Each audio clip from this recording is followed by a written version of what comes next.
Vamos voltar 250 anos no tempo.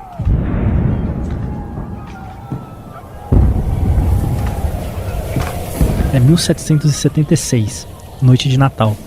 Faz um frio desgraçado na divisa entre a Pensilvânia e Nova Jersey, talvez até abaixo de zero.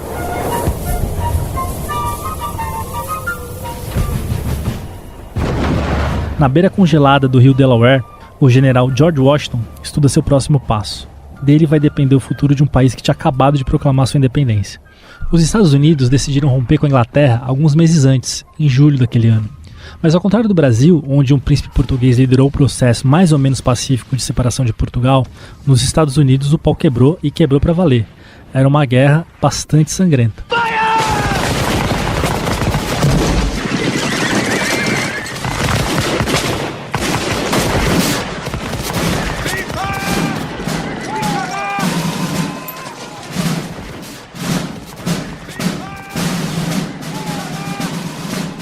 A situação não estava boa para o George Washington naquela altura. Ele tinha tido algumas vitórias naquele ano, tinha conseguido expulsar os britânicos de Boston em março, por exemplo. Mas desde a declaração da independência, naquele 4 de julho, ele entrou numa sequência de derrotas duras de engolir. Os britânicos tocaram um exército continental para fora de Nova York em novembro.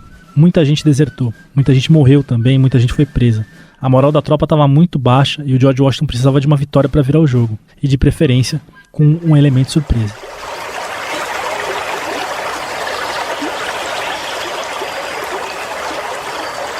É meio difícil falar de mapa num podcast, mas se você prestar atenção no mapa dos Estados Unidos, vai perceber que tem um rio que separa a Pensilvânia do estado de Nova Jersey e da Baía de Nova York. É o rio Delaware. Ele serve como uma barreira natural entre essa área mais da costa e o interior da costa leste americana. Nova York, naquele tempo, era uma das principais cidades das 13 colônias e também era um alvo militar importantíssimo. Por isso, os britânicos colocaram as melhores tropas que eles tinham, formada por mercenários alemães, justamente no estado de Nova Jersey, para proteger esse caminho para Manhattan.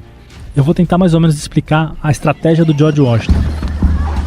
Era melhor dar a volta, recuar para a Pensilvânia e invadir Nova Jersey para pegar os alemães de surpresa. Para isso, ele precisaria justamente atravessar o seu batalhão por um rio semi-congelado no meio do inverno. Eu sou o Luiz Hatz e esse é o podcast Uma História Americana, um projeto especial do Estadão sobre as eleições nos Estados Unidos.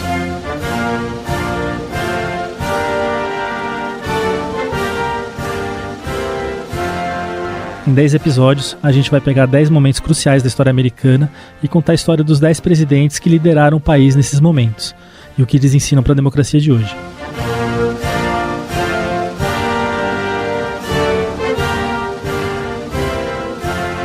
No capítulo de hoje, a estreia do nosso podcast, a gente vai falar daquele tiozinho de peruca que aparece na nota de $1, justamente o George Washington. Os Estados Unidos foram tão vanguarda nessa coisa de presidente que o Washington foi eleito até mesmo antes da Revolução Francesa. É sério, a eleição dele ocorreu entre 1788 e janeiro de 1789. As cabeças iam começar a rolar em Paris só em julho daquele ano, quando a Bastilha caiu. Mas até chegar a eleição, que diga-se de passagem ele nem queria sair candidato, muita coisa aconteceu. Parte 1. A Guerra de Independência Americana.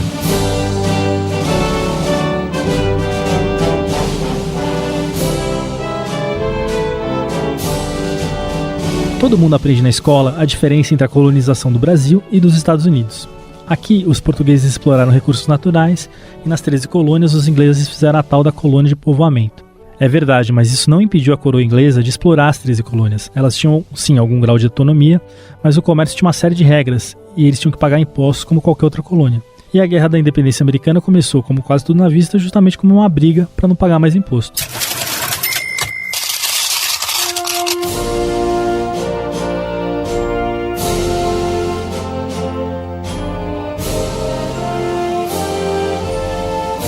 Para entender a independência dos Estados Unidos, a gente precisa voltar ao ano de 1763. Ali foi quando acabou uma guerra entre as potências europeias chamada de Guerra dos 7 Anos. Era meio a guerra mundial da época. Ela envolveu Inglaterra, Portugal e a Prússia, que era como a Alemanha era conhecida, contra a França, a Espanha, a Áustria e a Rússia. As lutas não aconteceram só na Europa. Teve briga na Ásia, teve briga na América do Sul e também na América do Norte.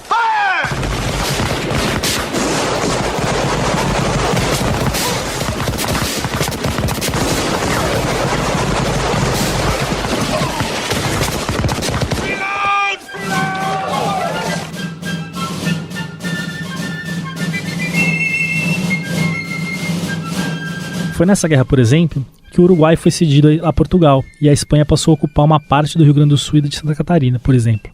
Mas enfim, estou mudando de assunto.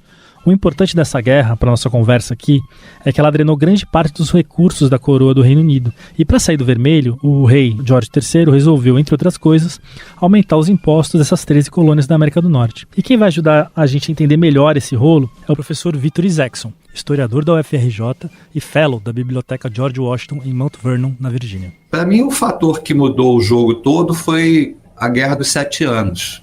Que foi um conflito mundial entre a Inglaterra e a França, que foi iniciado na fronteira da Virgínia, né, justamente pelo George Washington, e que levou à derrota da França, a uma enorme aquisição de terras ali até o Mississippi, e após a vitória da coalizão britânica, o que acontece é que a coroa resolve mudar as regras das relações com os colonos, tentando introduzir um conjunto de impostos que não eram nem tão grandes assim, mas que para os habitantes da América era anátema, né? Então, há uma série de conflitos, a lei do chá, a lei do selo, as leis intoleráveis, e esses conflitos vão escalando e levam à independência, né, a ideia de separar da Grã-Bretanha, que era alguma coisa impensável, digamos assim, 10 anos antes. Esse era o contexto todo que leva ao descontentamento dos colonos. Você deve lembrar que o professor falou das leis intoleráveis. A mais famosa delas era a lei do chá. E foi por causa dessa lei, numa bela noite de 1775, que um grupo de 50 pessoas invadiu o porto de Boston, entrou nos navios britânicos e derrubou todo o chá que estava nos navios no mar. Os britânicos ficaram muito bravos, resolveram responder e daí pra frente tudo azedou de vez. O rei George III mandou o exército britânico ocupar e dissolver essa revolta de Boston. Mais de 6 mil homens queriam tomar essa cidade de surpresa para evitar uma guerra prolongada. O que eles não contavam é que do lado de fora da cidade tinham 15 mil americanos esperando os caras entrarem. E aí eles fizeram um cerco que durou quase um ano. Começou em abril de 1775 e terminou em março de 1776. Para agravar esse cerco que estava em torno da cidade, mais e mais voluntários foram chegando e isolando a cidade com os britânicos lá dentro. A declaração e a posição dos colonos era bastante incerta, né? Porque, como eu falei antes, né, uma campanha militar contra a Inglaterra é muito difícil, o Império Britânico era muito forte, ou seja, eles tinham muito a perder se fossem derrotados, pelo menos aqueles fazendeiros e comerciantes que assinaram esse documento.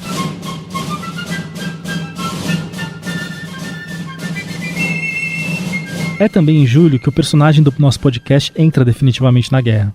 Foi ali que o Congresso Continental nomeou George Washington como comandante supremo do Exército Revolucionário. O desafio dele era transformar um grupo de milicianos rurais, colonos, agricultores, num exército profissional. De novo, o professor Victor vai explicar isso pra gente. Nas colônias britânicas havia uma organização muito disseminada que eram as milícias, que envolviam os cidadãos brancos, homens maiores de 18 anos e que normalmente serviam próximos às suas vilas e cidades. O problema é que as milícias não tinham capacidade militar para enfrentar o exército britânico, chamado Redcoats, né? Então, os casacos vermelhos. Então, o que ocorre é que o próprio Congresso Continental resolve, e foi uma deliberação difícil, criar um exército profissional. E, para fazer isso, nomeiam o indivíduo que tinha mais experiência militar nas colônias naquele momento, que era o Washington, né? George Washington, que já tinha servido como major de milícias e que tinha tido um papel relativamente relevante na milícia da Virgínia. E também porque era um homem do Sul, a Virgínia é um estado ao sul, né? E era necessário, nesse momento, atrair mais o Sul para essa aliança que estava sendo constituída.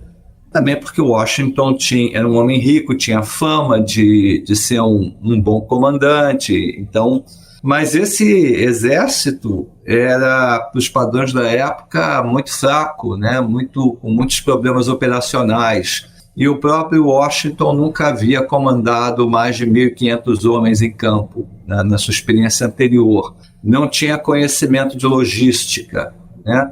O que ele conhecia de comando militar vinha dos manuais que ele tinha utilizado quando servia junto aos ingleses, vinha da experiência dele de agrimensor e vinha dos combates lá com os franceses e com os índios. Então, ele mesmo tinha uma experiência ainda muito pequena, se comparada à dos comandantes militares profissionais britânicos.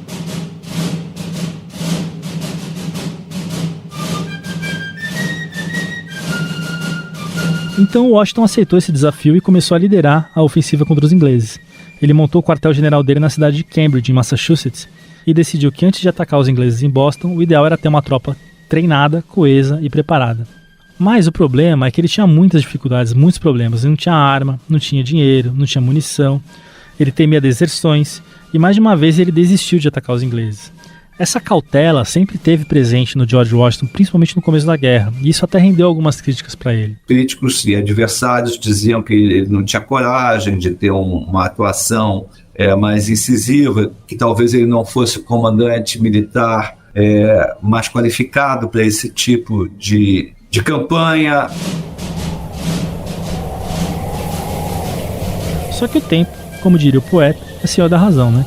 No final do inverno daquele ano, em março de 1776, ele finalmente atacou o porto de Boston.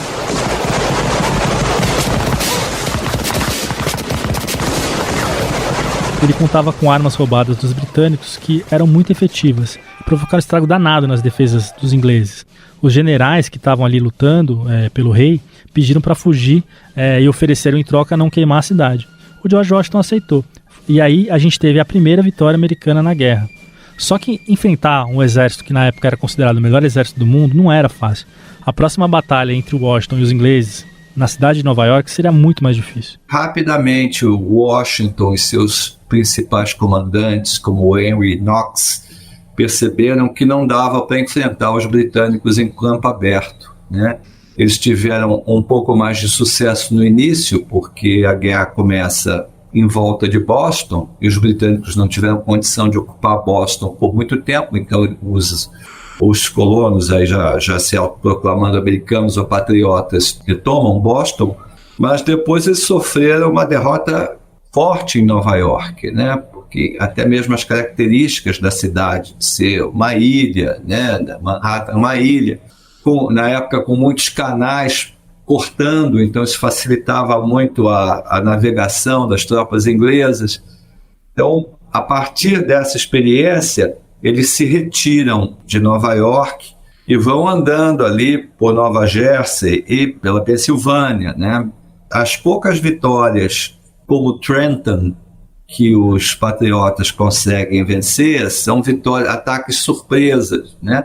Ou quando os ingleses estão nos seus acampamentos de inverno. Então, vamos dizer assim, a situação é muito delicada e grande parte da guerra de independência, pelo menos até o momento em que a aliança com os franceses se consolidou, durante boa parte o esforço de Washington constituiu em não expor seu exército para não ser destruído. O ano de 1787 marcou a virada na guerra em favor da independência. Os americanos venceram a Batalha de Saratoga, no estado de Nova York, após um desentendimento entre os principais generais britânicos. O plano deles era isolar as colônias da Nova Inglaterra e tomar a Filadélfia, que era a capital dos rebeldes. Só que faltou coordenação, eles não se entenderam e aí acabou facilitando a vitória americana.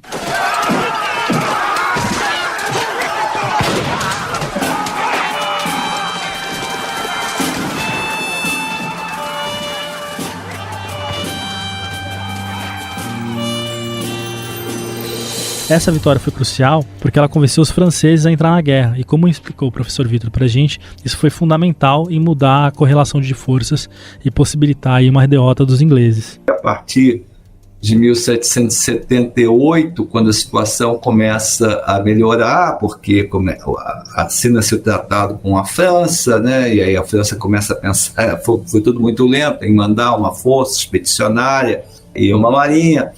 E finalmente ali no verão de 1780 havia planos para enfrentar então finalmente os franceses em Nova York, mas acaba se mudando de opinião e atacando os ingleses em Yorktown, na Virgínia, né, com uma força combinada de norte-americanos e franceses, no que na época se chamava uma aliança perpétua, né? A França talvez esteja até hoje cobrando essa perpetuidade dos Estados Unidos. E aí é uma vitória militar em junho de 1781 que encerra a guerra, mas a paz mesmo só vem no Tratado de Paris em 1783.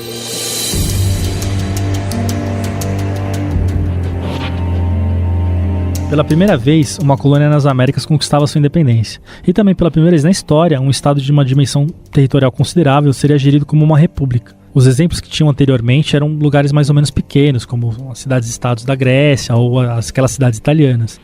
Os Estados Unidos foram o primeiro país que tinha uma dimensão ali bem grande para ser uma república, e isso era inédito na época. The authority of the good people of these colonies solemnly publish and declare that these united colonies are and of right ought to be free and independent states. Parte 2. A construção de um país.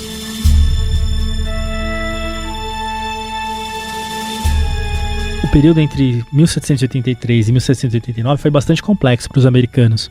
Eles tinham independência, mas ainda não era um país funcional. Eles tinham um congresso que funcionava na Filadélfia, que discutia ali as necessidades de cada estado, o que um precisava, o que o outro precisava, mas ainda não tinha um sistema executivo, não tinha juiz. Era uma coisa meio bem largada, com cada estado decidindo o seu destino. E isso era um problema. A Declaração de Independência criou um nome provisório, que é dos Estados Unidos da América, que era exatamente o que eles eram. 13 colônias que viraram estados, estavam unidos ali numa causa comum, mas sem a ideia de um governo central. Após a independência e até 1788, os Estados Unidos funcionaram como uma federação, uma confederação, né? Uma confederação de 13 estados praticamente independentes entre si, coordenados por um congresso unicameral, que era o Congresso Continental, que não tinha poder nenhum praticamente, né? Então não tinha moeda comum, não cobrava impostos, não tinha sistema de pesos e medidas. O exército continental tinha sido praticamente dissolvido, não tinha sido pago. Então foi uma experiência que obedecia muito à ideia da luta, né, contra um poder despótico e monárquico, mas ao mesmo tempo não oferecia uma alternativa muito viável de constituição de uma nação. Nesse momento, o maior risco à causa da independência não era militar, mas financeiro. Calote mesmo. Tinha acabado o dinheiro. E o Congresso Continental não tinha como pagar as tropas e os homens do George Washington, que estavam ameaçando mais uma vez desertar. E aí entrou em cena a liderança e a credibilidade do general, qualidades que se mostraram essenciais para ele governar um país que estava nascendo. George Washington afastou essa ameaça puramente no prestígio pessoal. Ele chegou nos soldados dele e falou: olha pessoal, eu vou resolver, confiem em mim, vou lá no Congresso e converso com os caras. Quando ele chegou no Congresso Continental, ele disse: olha, a gente lutou na guerra, o pessoal não está sendo pago e a gente precisa de algum acordo, vamos negociar para que o pessoal não deserte.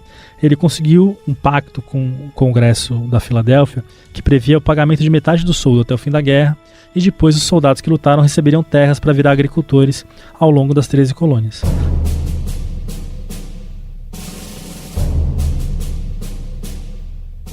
Cada um desses 3 estados que tinha acabado de virar um país começou a desenhar seu próprio sistema de governo e se recuperar da guerra. Só que não foi um caminho uniforme. Mais do que isso, esse novo país tinha um caminhão de problemas. E para isso foi criado, com a ajuda do George Washington, do James Madison e de outros líderes da independência, o Congresso Constitucional, que se reuniria em 1787 na Filadélfia. O objetivo era criar regras que unificassem a administração dessas 13 colônias no governo central. I, George Washington, do solemnly swear...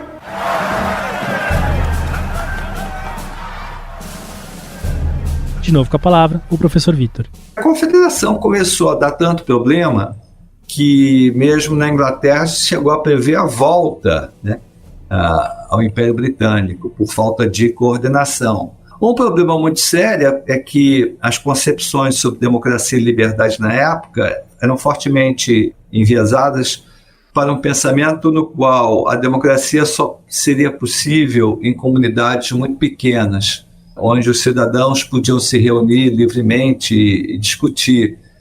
Só que a experiência democrática dos Estados Unidos revelou um novo problema, que era o da tirania das maiorias, ou seja, nessas assembleias você formava maiorias de ocasião, devido à denominação religiosa majoritária naquele estado, devido a questões étnicas, né? E essas maiorias passavam a oprimir as minorias. Então, esse problema faccional gerou uma série de conflitos que tornavam a administração praticamente impossível. E por conta de todos esses problemas e movido principalmente pelo temor, né, de revoltas de veteranos não pagos, em 1787 se reúne uma assembleia na Filadélfia novamente com o intuito de reformar os artigos da Confederação. Mas, evidentemente, os representantes da Virgínia e de Nova Jersey já vão para essa reunião com o plano de modificar os artigos e criar uma constituição e mudar a arquitetura de poder nos Estados Unidos. Então, é ali que a coisa vai virar. Parte 3. O governo de George Washington.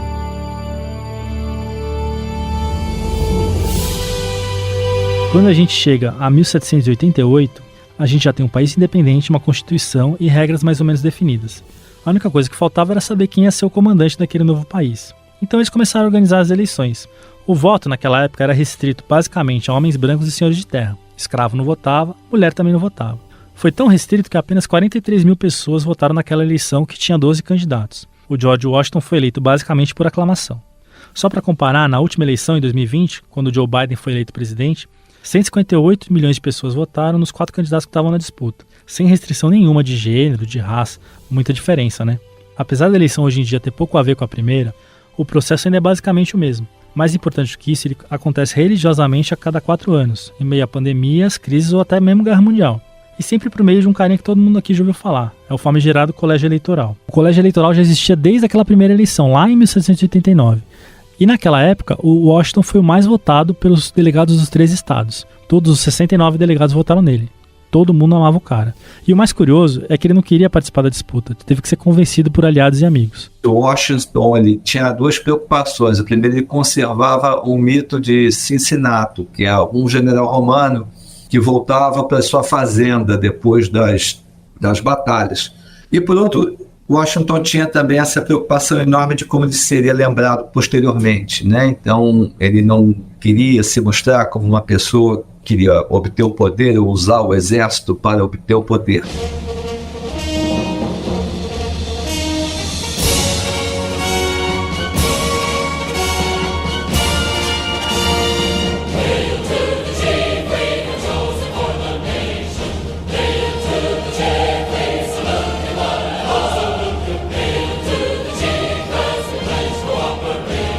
No discurso de posse do George Washington, é possível você ouvir esse mito do Cincinnato que o professor fala.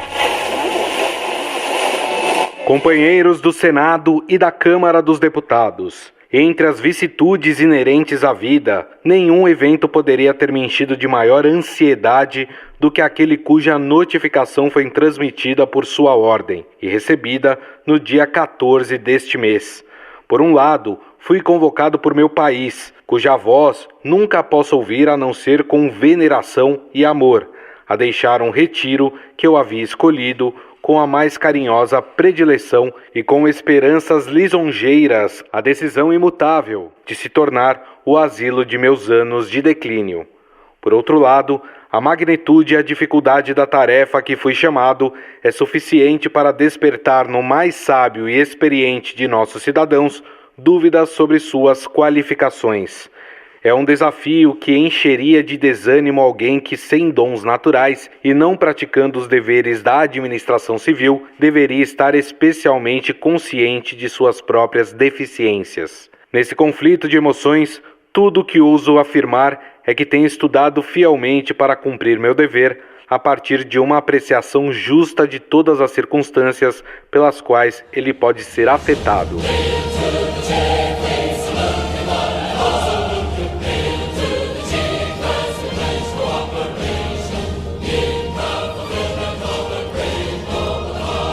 Ficou difícil? Para traduzir essa linguagem rebuscada do século XVIII para vocês, o que ele está dizendo aqui é mais ou menos assim. Companheiros do Senado e da Câmara dos Deputados, eu estava lá na minha fazenda pronto para me aposentar e cuidar da vida, mas vocês me convenceram a ser o primeiro presidente dos Estados Unidos. Não acho que eu tenha condições técnicas de cumprir esse cargo porque não manjo nada de administração pública, mas mesmo assim me sinto obrigado a cumprir esse papel por amor à pátria. Que Deus me ajude.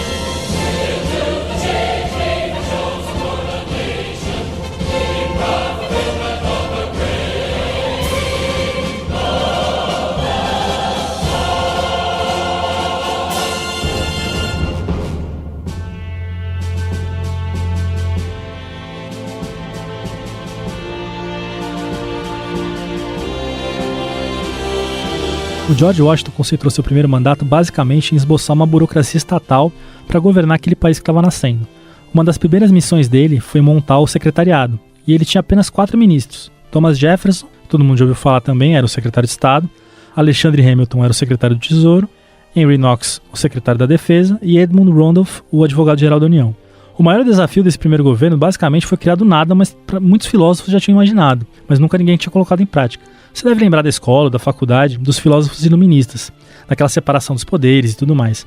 Os patriotas americanos tinham lido todos esses caras, o Montesquieu, John Locke, Adam Smith. Coube a um desses patriotas em especial transformar a teoria em prática. O nome dele era James Madison, e o professor Isaacson vai explicar a importância dele pra gente. Os autores franceses, principalmente Montesquieu, né, já previam a formação de uma divisão em 3 poderes, mas isso na prática nunca tinha acontecido. Além disso, os Estados Unidos já era uma república, como eles chamavam na época, extensa, e pretendiam aumentar essa extensão, né, com a expansão para o oeste. Alguns desses líderes que se reuniam, evidentemente, tinham um conhecimento vasto do pensamento iluminista, né, mas o talvez seja mais importante é que eram pragmáticos, né, não pretendiam simplesmente adaptar o pensamento, adotar as linhas, eles pensavam em adaptar. O mais, talvez, brilhante desses caras é um jovem advogado da Virgínia chamado James Madison, né? Então, nos 3 meses que antecederam a reunião, James Madison se tranca na sua mansão senhorial em Montpellier e faz um resumo, basicamente, da literatura pertinente à questão do governo dentro do iluminismo, né? Então ele vai muito bem preparado para os debates e, de fato, ele foi o artífice da Constituição. A gente não sabe direito como as coisas se passaram, porque uma característica dessa Assembleia é que ela foi fechada e proibida de fazer ata, inclusive porque se discutiria a delicada questão da escravidão nessa nova república que se criaria, né? Mas havia problemas muito sérios ali, principalmente no que se refere à conciliação dos interesses dos estados pequenos com uma população menor e dos estados grandes. Então, uma das questões fundamentais é a ideia do bicameralismo, ou seja, você respeita as diferenças entre os estados na criação da Câmara, né, obedecendo a lei de proporcionalidade, e cria um Senado onde a representação é igual. Uma outra questão muito delicada era a questão da criação do poder executivo, né? Havia propostas para que ele fosse um poder coletivo, como de 3 ou 4 pessoas, e acaba passando a proposta da criação da figura que é o presidente da República, que tem poderes semimonárquicos por 4 anos.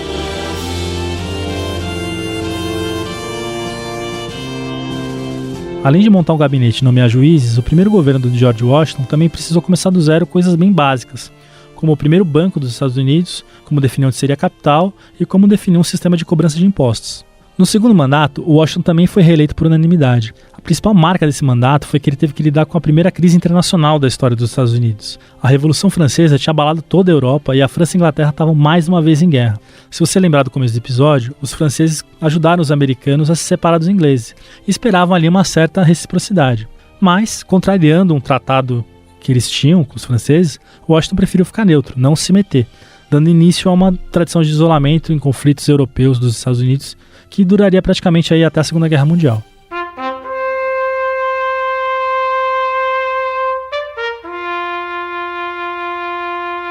O George Washington deixou o governo em 1797 e ele decide se aposentar. Aí ele voltou para sua fazenda na Virgínia, onde viveu os últimos anos de vida.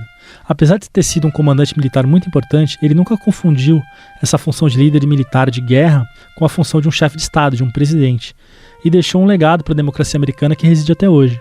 Os Estados Unidos foram a primeira colônia da América a se tornar independente.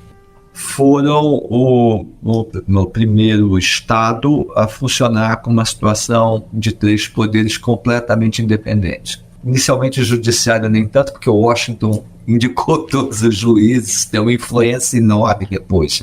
A Inglaterra já tinha algo parecido, mas eles avançaram muito. Eles são, então, uma república, e do ponto de vista da estabilidade deu certo, ao contrário das repúblicas predecessoras. Então criou um padrão de governo republicano que depois, bem ou mal, foi seguido por quase todas as novas nações independentes, menos o Brasil e o México. Mostrou que era possível conciliar democracia e extensão territorial, alguma coisa que na Europa era completamente impossível. As experiências imperiais não demonstravam isso.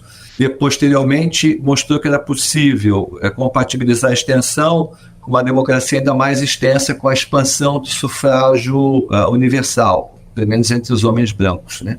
Então, eu acho que ele deixou vários exemplos interessantes. Agora, realmente, eu acho que no caso do Washington, ele é menos conhecido pelo seu brilhantismo intelectual. Ele não era um intelectual, uma pessoa que escreveu textos muito importantes, exceto o discurso de despedida e os de posse e as cartas, né?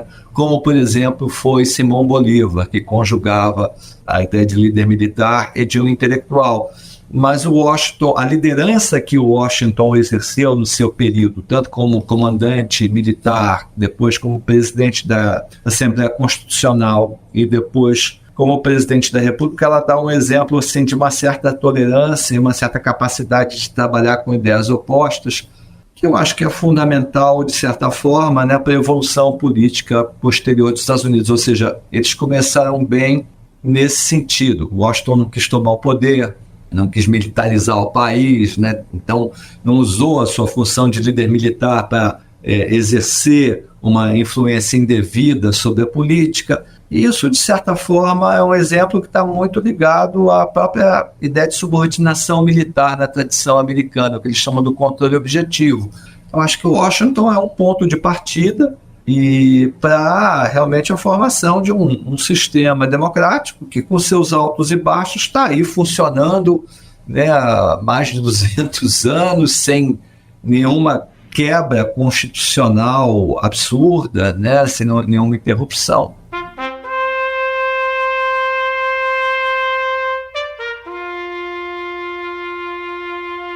Apesar desse legado, a questão da escravidão não foi resolvida pela independência. Ela ia durar décadas ainda e ia resultar na Guerra Civil, que é o assunto do nosso próximo episódio, com a presidência do Abraham Lincoln. Até lá!